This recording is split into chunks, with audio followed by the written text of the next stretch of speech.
Now, I titled today's video, "If you treat her well, she thinks that you are beneath her." Now, I also put together a gift for you, so check out the gift after today's video is over. But here's what you have to know about this title. This does not mean go treat anybody poorly. This does not mean go treat people like shit, okay? What this means is in a relationship or when you're dating, women oftentimes only will show respect and admiration to what they have to earn. So I'm going to be breaking this down for you, and I'm going to be showing you exactly how you can do this in an authentic way without her pulling away or making it seem like you're putting on a front. So let's dive in. So number one, women only respect what they have to earn. And this is why oftentimes if you treat her super well, she thinks that you are beneath her. So when I say women only respect what they have to earn, let's look at exactly what I mean. If you are easily attainable, okay, or you're easily accessible, if you are super accommodating, if dates, resources, and time for her and towards her is always readily in abundance, a few red flags go off in her head, okay? And don't blame me for this. Don't even blame the women for this that you're dating. It's just Mother Nature and the way that the world works. So number one, here's what happens. If you're readily available and you are just giving resources and time and attention instantly, she thinks that you're low value, which means she thinks that you're not bringing a lot to the table, which is why you have to try so hard. Number two, she starts to disrespect you and she loses respect for you because she didn't have to earn anything. Number three, she thinks that you are won over way too easy. Okay, and then number four, she feels that her sexual market value is above yours. So when you do these things, she instantly just goes, I can probably do better. And then hypergamy is not satisfied, and now she's trying to optimize that hypergamy, and now she's going to try to find a better option. Here's what I can tell you. Majority of the things that you think women are attracted to don't make a shit of difference. So in your brain, you go, oh, she's going to go find a guy who's taller. Oh, she's going to go find a guy who has more muscle. Oh, she's going to go find a guy who's more masculine. Oftentimes, that's false. Oftentimes, it's a guy who just understands his worth and will oftentimes make it so that way anybody in his life has to actually earn him. So it's very rarely ever the guy that you think it is. In your brain, you start to picture some super masculine, strong dude, and a lot of times it's not that at all. Right? It's a guy that she fell in love with his personality. It's a guy who's multidimensional. It's a guy who brings different things to the table on an emotional level that makes her feel a certain type of way. It's a feeling. Sometimes the guy could be worse looking than you. Sometimes the guy could be in worse shape than you. Sometimes the guy could even make less money than you. Those attraction triggers only do so much. At the end of the day, the woman dates the person. The woman dates the individual. So she feels that her sexual market value is above yours. Now, here's what you got to know and what you got to understand. Scarcity creates value. In all ways, shapes, and forms, anything that is scarce, a scarce resource, automatically is assumed to be higher value. Scarcity creates value. Okay? If I have a sports car and there's only 5 of them made in the whole world, it's in scarce supply, demand goes up. Scarcity creates value. So here's what I can tell you. She wants a challenge. And on top of that, she wants to have to win you over. And because she wants to have to win you over, she wants to put in some effort. When she has to put in effort, she automatically thinks you are now worth her time. So, shifting this to number 2. Women only want what they can't have. And this isn't bad. This just stems into hypergamy. So, she's in a relationship, like this is one of my favorite quotes. This is my favorite quote that either I have heard some type of version of this from somebody in the past, or maybe this is even something that I think and that I almost in a way came up with. I'm not sure. But something along these lines I think is funny. She's in a relationship with every guy that she follows on social media, except the one she's actually dating, that's her boyfriend. Say that with me one more time. She's in a relationship with every single guy that she follows on social media, except the one that she's actually dating, that's her boyfriend. So what does that mean? That means women's love and women's entire idea of love and women's entire idea of fantasy is not based on intimacy and sex. In fact, it's not based on intimacy and sex at all. Their love is story-based. So it's based on story, plot, mystery, intrigue, and figuring you out page by page. That's so important to them.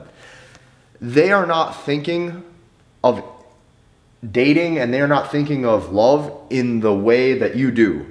You oftentimes think of it in a form of intimacy and in a form of, you guys maybe sleeping together or you guys doing something like that. She is thinking of it as, who is this individual and can I figure him out? That is how a woman's entire, oftentimes like dating habits will end up playing out. So it's based on story, plot, mystery, and intrigue, and figuring you out page by page. This is why it's always best to reveal yourself slowly. So if she can have you, she questions your sexual market value and why she was chosen for the girlfriend position. So think about that for a second. If she can have you, she questions your sexual market value and why she was chosen for the girlfriend position. So a lot of times, women just like the idea that they want you. And that's enough for them to keep being in love, whether they have you or not. Oftentimes, it's even better if they don't have you.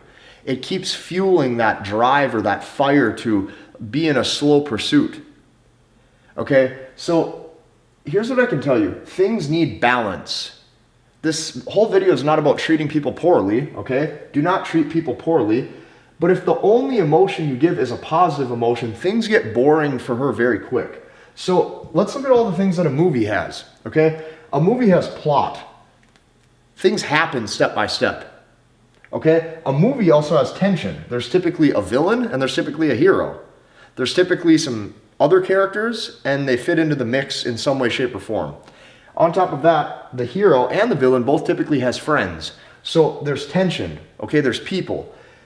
At some points in the movie, there's happiness, but then oftentimes the hero is faced with a big problem, okay? So a big problem that the character has to solve. If she feels like she is the main character of her own movie or of her own story, this is why I've said in the past that women oftentimes gravitate towards problematic men, because now she has something that she wants to actually solve. This problem doesn't have to be completely drastic. This problem could be as something as simple as, he takes 24 hours to reply to me and I don't know why. And now she wants to figure out what's going on with you. The little problems can add up into one big problem that she wants to solve. So keep that in mind. A movie also has uncertainty.